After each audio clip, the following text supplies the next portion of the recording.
Hello, everyone. Welcome. Bonjour. Konnichiwa. Que pasa? It is your girl, Tiffany, aka Opinionated Diva. Welcome to my podcast, episode 8, Plenty of Tiff. So, funny story, I actually already recorded this episode and I go in to edit and I hear nothing but silence. My facial expressions are there, my movements are there, but there's nothing coming out. So I went back and replayed it and tried to do some testing, and my microphone just isn't working. And I have, my little pink microphone to see if that was going to be something, but I can't hold that all day, honey, when I'm talking to you all. But I figure I have this new iPad that's recording fine. I'm using a virtual studio, and they have AI tools that will pick up my voice and isolate and all that. So I'm hoping that you all are going to be able to hear me because I am not recording this again. So, with that being said, welcome to today's episode. So, what we're going to be talking about today is what we call a DC takeover. And I mean that in more ways than one. As a founding member of the Beehive and having a non existent Ancestry.com familial connection with Beyonce and the Knowles family, I would be remiss if I didn't bring up the obvious, biggest diva drop of the week, which is, of course, Mathew Knowles and that infamous Pix11 interview. If you haven't seen the clip, where have you been? Living under a rock? Mathew sat down with journalist and interviewer Kenneth Gibson of Pix11 to discuss his ongoing Destiny's Child tribute tour. And I really thought they were going to be singers, but no, it's an orchestra of violinists under thousands of candlelights. I'm pretty sure it's a unique experience. And from what I was reading, they encourage you to dance and sing along and things. So I'm pretty sure it's actually fun. I would go to that as well. So everything was going great until the minute Candace brought up Mama Tina, as in Mama Tina Knowles, Mama Tina Knowles Larson, then back to Mama Tina Knowles again. And now I don't know what's just Mama Tina is what we call her now. So basically, Kenneth was, saying, giving both him and Tina their flowers jointly. And from there, it kind of just took a left turn. Candace said, quote, "You guys put in the work." And Mathew looked at him dead in his eyeballs like that and said, "What work did she put in?" That's how we asked it. Go back and look at the clip if you need to. So this whole interaction that lasted literally like 10 seconds, 15 seconds, transformed into an awkward exchange and an abrupt end to the actual interview. So my question for you, Mr. Knowles, is are we really doing this in the Lord's 2026 on Beyonce's internet during Women's History Month? Did I not just say in one of my previous reels that you all acted up like History Month, but I do not play about my women's and we are not messing around in March? You just couldn't listen to me, could you, Mr. Knowles? So we're not only talking about the woman that passed down half of her DNA, and dare I say the best half, to the angels, Solange and Beyonce. She was the seamstress. She was the hairstylist. She was the stylist. She was the guru. She was the spiritual backbone for one of the most successful girl groups of all time. That's who Miss Tina Knowles is. Beyond that, she's more than that, honestly, because she was a mother and a wife and all those things at the same damn time, too, okay? For him to ask what work did she do, it's petty at best. And what it's giving is a revisionist history of events. And if you don't know what revisionist means, it's basically someone who accepts an alternative to the truth, right? Like alternative facts. Someone used to say that back in the day during our presidency. It's also giving insecure. And Mr. Knowles, at your ripe age of 74, I wouldn't think you have anything to be insecure about. You give me a little bit of narcissism in your daily life, but to be petty and insecure, there really is no reason. And so let's get into what you did after that. So you got backlash on the internet, valid, and valid enough that you could have just ignored it and taken the Beyonce high road. I think you taught her that, did you not? You could have done that, but what you did instead is you said, you know what? No, I'm going to go to page 6. Okay.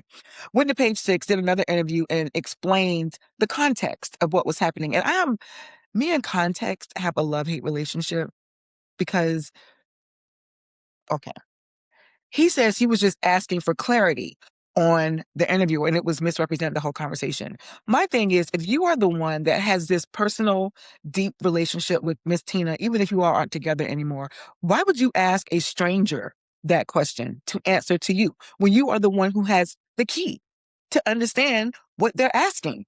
So when you said that and he said the hair, and now your excuse is, well, she was more than the hair. If you listen to the entire thing, I talk about how she was more than the hair. Really? That is not how you said it. And again, it's not for the interviewer to tell you what contribution Miss Tina made to Destiny's Child. That is for you to say. No?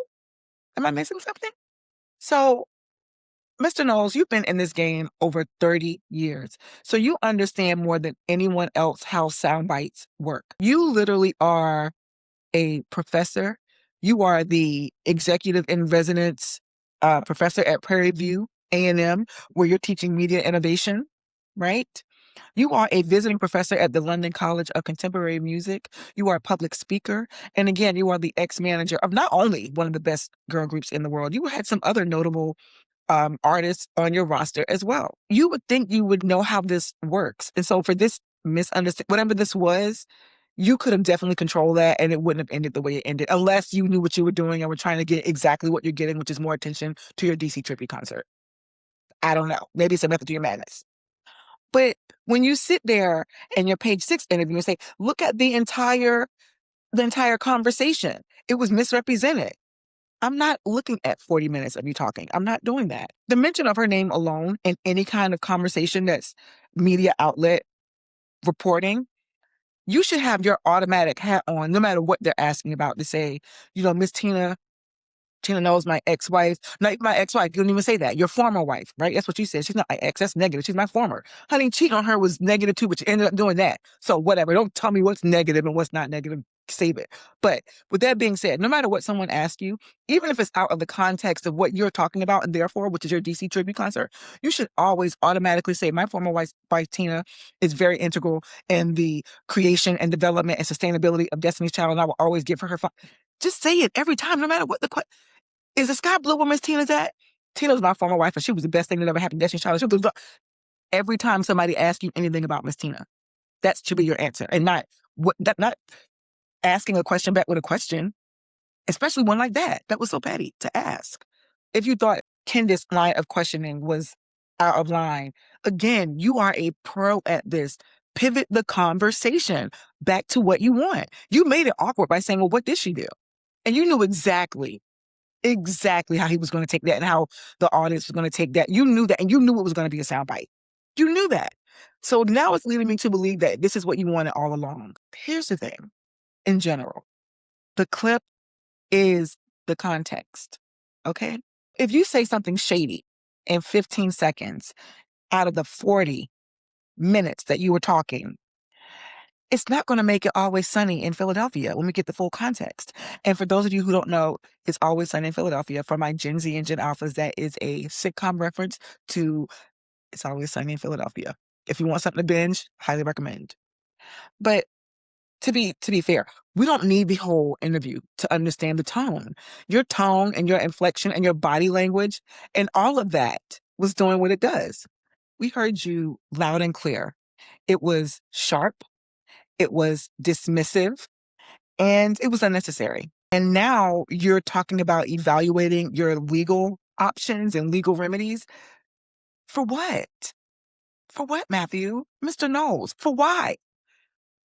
You want to sue for the own words that came out of your mouth that was not edited, for the news outlet airing it, and for our ears to hear it? What are you suing for? Again, I think you got what you want out of this interview. I think you got what you wanted. Meanwhile, Mama Tina is at the Houston rodeo with her Mama Tina's gumbo. I totally wish I lived within driving miles of there, because I would totally want some of that gumbo that she has over there, looking snatched and looking great and letting people know we know what she's contributed. And to make that moment awkward was just so unnecessary, because you could have deaded that in one sentence. Miss Tina is Destiny's Child. Done. You could have even said that. So this is my dedication to Mama Tina. Please cue the music. Dedicating this one to my favorite girl. She's the only woman in the whole wide world. Now, before you come for me for my song and artist selection, please know it is the first thing that came up in my mind and it's fitting. Give me some grace. Next. Now for my shine, shade, or side eye. I have to eat my own words. I have to apologize. I have to walk it back.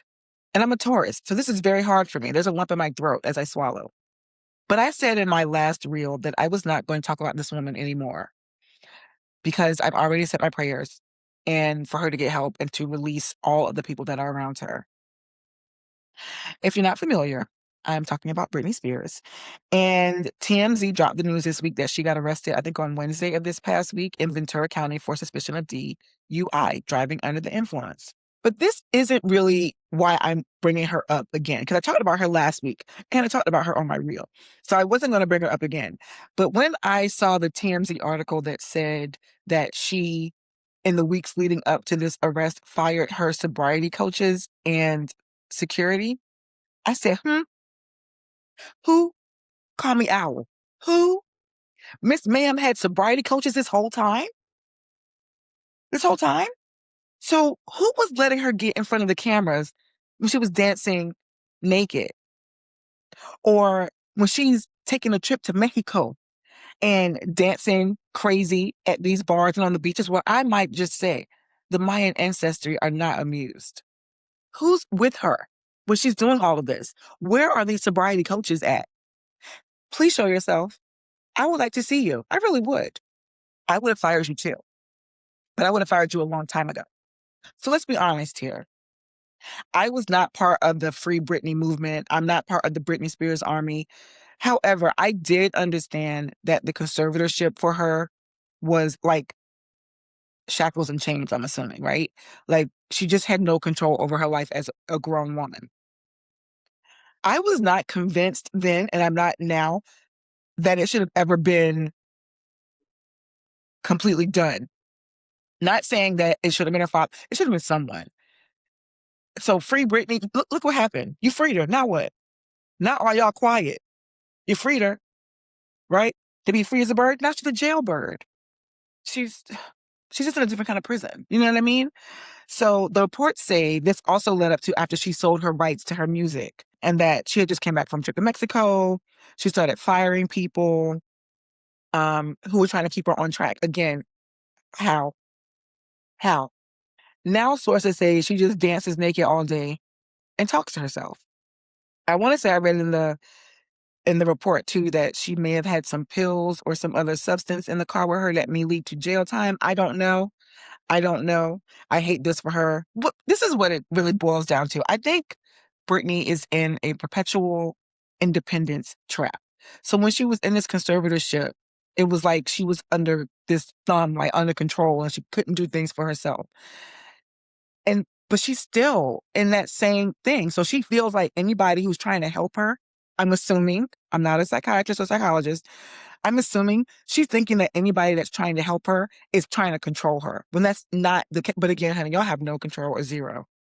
I will literally go get my certificate and degree to be a licensed social worker if I need to come over there and roll you up in reins, Miss Spears. Okay? There's a difference between somebody trying to hold you up and hold you down. Holding you up is supporting you, saying no to you, saying, girl, you look crazy as hell. What's going on? Holding you down is literally what it means. Like, oh, I got you. I'm holding you down. If you see her doing these things, why are you letting her do it? Like, why aren't you going to her? And I get it. People have to want to change for themselves. I totally get that. But there's always someone lurking in the wings. The moment you say, you know what, I'm not doing this with you, Britney, there's always someone right there that's going to say, I'll do it. And if I have learned that from anything, it's watching a Charlie Sheen documentary. There is always a yes person waiting in the wings, no matter how low you go. So knowing that if you have any feelings for her, like on a personal relationship level, you really need to do more.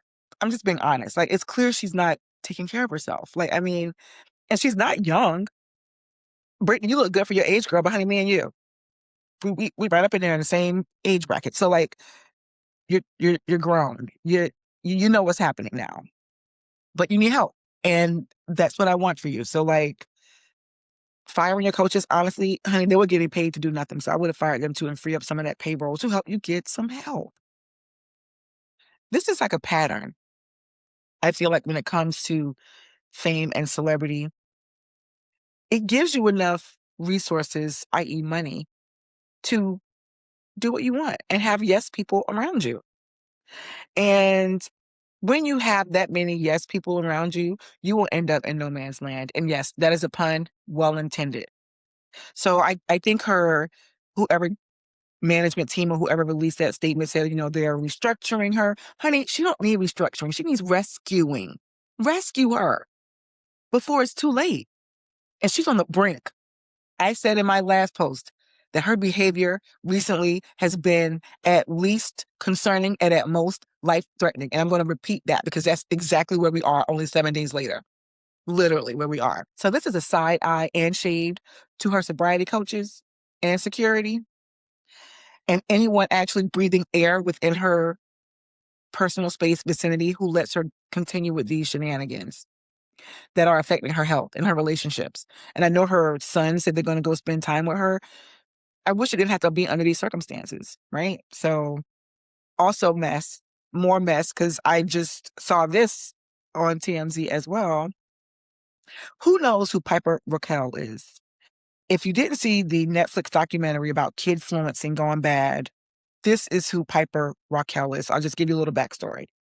She was a YouTube girly back when she was probably like 11 years old, 10, 11, 12, around that time, who built an empire and a lot of money on squad goals. She had her whole squad and pink aesthetic. She was just a girly girl for all YouTube girlies, for the 10-year-olds, tweens, and teeny boppers.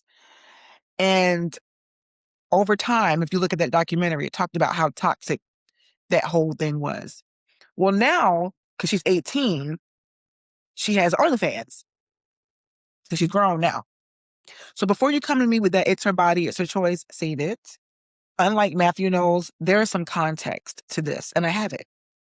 The documentary is called Bad Influence, The Dark Side of Kid Influencing, or Kidfluencing. And there were allegations from her former squad members that there was hypersexualization that they were basically encouraged to do on camera. And this included her mother encouraging this as well and doing that as well. I think she was kissing up on some 16, 17-year-old on camera too, but okay. And so that was what she was brought into as a kidfluencer. But with that came a lot of responsibility as in terms of being a breadwinner for her family. Having a distorted view of what friendship looks like and having and nurturing positive, natural, growing friendships. Her friendships came from people who were her YouTube subscribers that were in the millions. So imagine being in middle school and losing like 3 or 4 friends in the clique. Honey, you got devastated. So imagine losing 10. So that was her goal. Her goal was always to keep people coming, keep them coming. And her mother was a machine behind that. So yeah, she's free. She's 18. She can do what she wants. And she said she's doing this on her own. Her mother didn't encourage her. No one's encouraged her. She wants to do this. You know, I could have seen so many other past you. Nothing against OnlyFans, honey. Make your cash.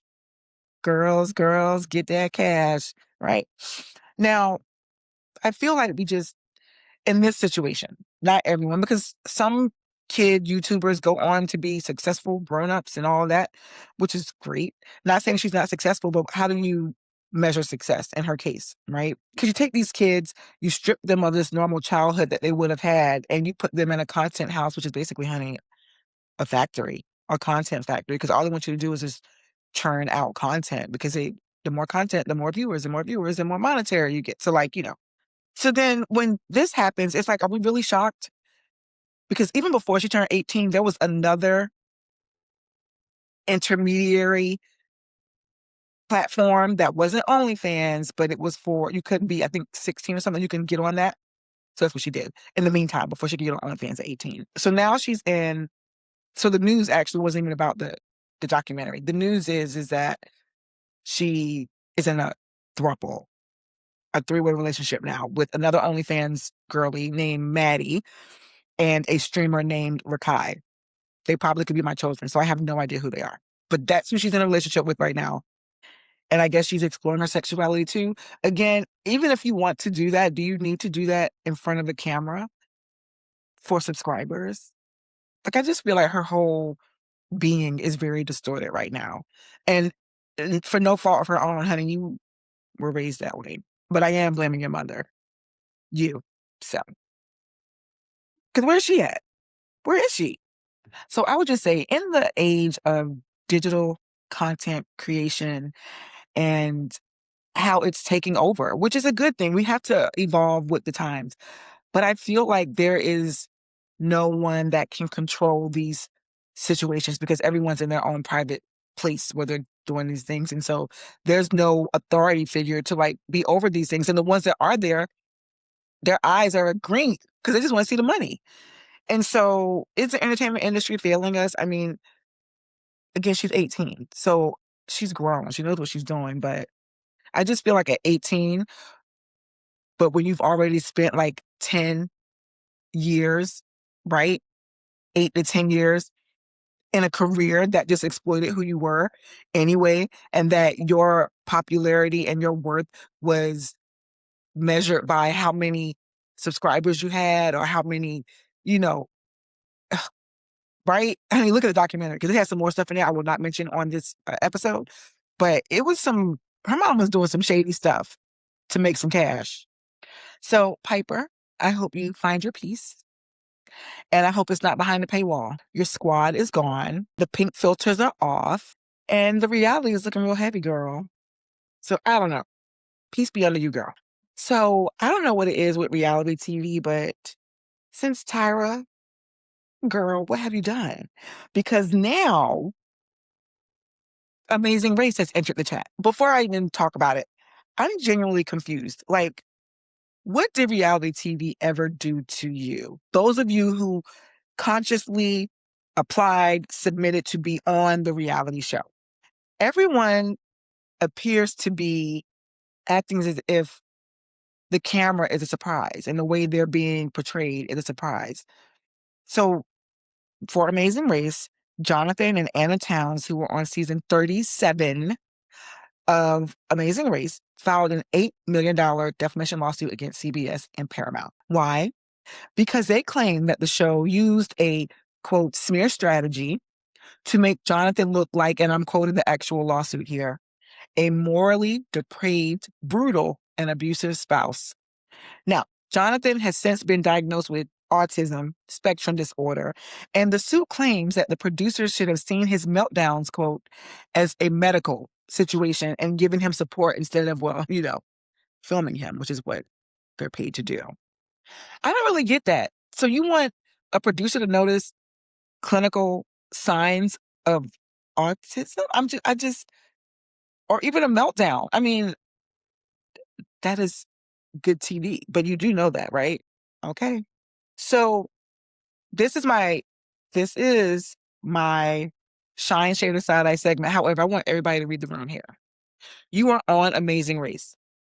It is a high stress, low sleep, global scavenger hunt with a camera literally inches in front of you the entire time you're on the show. You know exactly what you signed up for. You signed a contract that literally probably said they could make you into a cartoon figure if they wanted to. You didn't read the small print. But more importantly, the edit can only show what you give them, right? So they didn't make up any of your behaviors on the show. So if you spend the race yelling at your wife, calling her names, and having a demeaning attitude, well, that's what the fans saw. Right? So to get mad at the editing team and the production for putting that in the show, that's not a smear campaign. It's called the plot. That's your plot. That's who you are in this Amazing Race season. The crazy couple.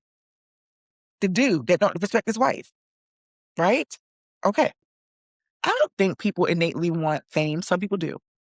But to some degree, to do something that's going to be in front of the camera, you want some type of attention, right? I like talking and I want somebody to hear it. That's why I'm here.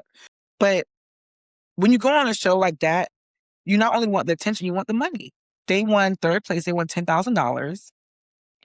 But then when it's over and you're back to your normal life and however life is treating you, You want someone to blame for whatever that is, which is now CBS and Paramount, for the way you were acting on television as a grown man and woman, because you were on there too. So it's like you don't like how you translate in 4K, honey, but you are the one who did it, right? Okay. So here's my advice to people like them. You know, if you are a adventure enthusiast, go on a hike. Go on a hike with your spouse, your significant other, and take your own camera. Your own. Your own. You don't need anybody else. Just you and them. Because the minute you do it for someone like CBS, you are an employee. You're an employee now. You're not someone out there in the world enjoying the mountains. You are an employee of CBS Paramount. And you are a character that they are promoting. And they want a return on the investment, which is you. So they're not here to protect your ego. Sorry. They're there to get ratings. It's very black and white. There's no gray area when it comes to what reality TV is for. Look at any of your favorite reality TV shows. I don't care if you want to go on a self-healing journey reality TV show, a yoga retreat TV show. Somebody yoga pants going to get put in the fire and burned. Somebody's going to steal somebody else Stanley Cup. Somebody's going to do something that's going to be a villain. There's going to be someone who has a meltdown. All that stuff doesn't matter what it's about. Reality TV is about ratings. So all those things, just like maybe everybody should take a screenwriting class. There always has to be a plot twist, a plot twist on a climax and all that stuff. That's no different than reality TV. If it gets boring, people are going to stop watching it. But what it really gives me is entitled America. Just so entitled, right? You sue for anything, but it's not the production's fault that you have this persona that fans think you're rude to your wife. You were rude to your wife. You were. And on national television. So honey, look in the mirror.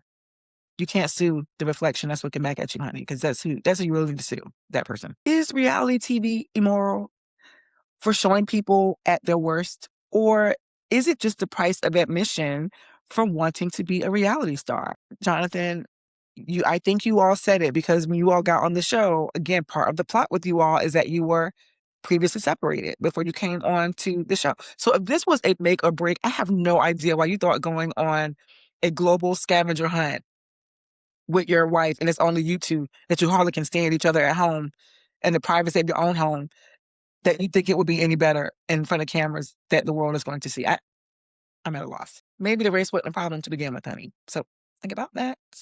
Now, I told you that all of my topics today could be in any of the segments. It just moonlight around all of them. My Read the Room this week is going to be the other DC, and that is Washington, DC. This is Read the Room, the U.S. government edition.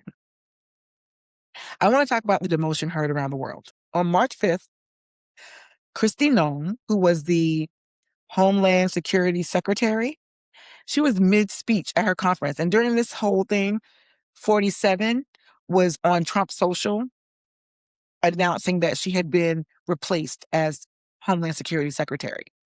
Now, what's interesting about that is a couple of things. One, why do we have to learn about things that happen in our government through a social platform that you created? Why is it not on the U.S. government website or the White House website? Why do you tweet official White House business? But aside from that, she's being replaced by none other than Senator Mark Wayne Mullen, who was a former MMA fighter, because apparently that's a qualification you need for national security. Am I right? Or am I wrong? He's also known for another record that no one else holds. He is the only serving senator without a bachelor's degree. But hey, that associate's in construction technology got to count for something, don't it? Maybe the wall that then 45 wanted to build. You may be asking, what happened to that wall? He promised it, didn't he? Well, I'm glad you asked. 45 at the time promised a 1,000-mile impenetrable wall to Mexico. As of now, 47, formerly 45, now 47, ironically has only built 47 miles of new primary wall. So actually everything they did was just really a renovation upgrade of the current fencing and all of that that had already existed prior to his administration, even in 45. So he hasn't done much with that wall, but you're welcome. Anyway, good luck to you, Mr. Mullen. Now, they are calling Kristi's work situation a firing or demotion. They're calling it a new role. She's moving to a new role. She's highly respected and moving to a new role, which is the special envoy for the Shield of Americas. What in the Avengers hell is that? What does that even mean? I did look it up. Apparently, it's more focused on the Western Hemisphere and allies with, Latin America and other places, reducing drug cartels and how things come into our country. Honey, good luck. Her post is in Doral, Florida, which I think is where either Mar-a-Lago or one of his golf courses is. Honey, all she's going to be doing is getting a bad tan. Melanoma is real. Put on some sunscreen. That's all I got for you. But in addition to that, okay, they said that, again, she's highly respected. She didn't get fired. She didn't get demoted. She's just moving. So let's just do some basic vocabulary lessons here. You went from running the third largest government department with a multi-billion-dollar budget to now being a special envoy for a project that nobody heard of and that was literally created the day of. That's a demotion. That's a demotion. It's the political equivalent of being told you're no longer the lead singer in the choir, but now you're the vibes coordinator in the tambourine section. And that's only like 10 seconds worth of the song. As someone who accepted a role that was newly created, Kristi, keep your resume handy. I can tell you, it never ends well. Why was it created in the first place? Does it really have meaning? And once everybody figures that it's a sham and a shell, if you will, they're just going to get rid of it. And you too. I'm giving you advice here, Kristi. I'm not trying to be funny. What happened with her this week, though, when she was, in the news, aside from all the other things that she's done, she was getting grilled by Congress this past week about her spending of $220 million on self-promoting ads and the tragic death of the protesters in Minneapolis, or I would say her lack thereof. So instead of doing accountability checks on herself, she gets moved to a Shield. Maybe a Marvel movie. I don't know what Avengers is. Is it Marvel or DC? I don't know, but she's in one of those now. But it's not just Kristi. It's leadership at the top. We are in a full-scale conflict with Iran in the Middle East. And recently, 47 went on national television. And when the interviewer asked him, should Americans be concerned about Iranian retaliation on U.S. soil, he said with a dead face like this, I guess. That is what he said to 350 million Americans living in the U.S. of A. I guess. When there's a war, people die. That's a paraphrase, but he said that too. He don't care about us. He got somewhere to go. It's comical at this point. Like, do I laugh or build a bunker? He got somewhere to go. I don't. Where I'm going? He has the vocabulary literally of a fifth grader. Literally, this man, leader of the free will, controls the nuclear triad, can send missiles at a moment's notice with unmanicured fingers at a moment's notice. And that's what you say? I guess. During a war, people gotta die. Kristi, enjoy your shield. America, keep your eyes open, because the people at the top are driving with their eyes closed, honey. That is plenty of Tiff this week. And I have had all the technical difficulties, but I said I'm going to make it through.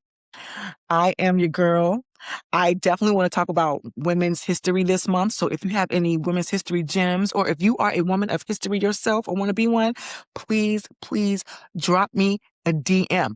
I am Opinionated Diva on Instagram. I am the Opinionated Diva on TikTok. I am the Opinionated Diva on YouTube. That is 2 E's.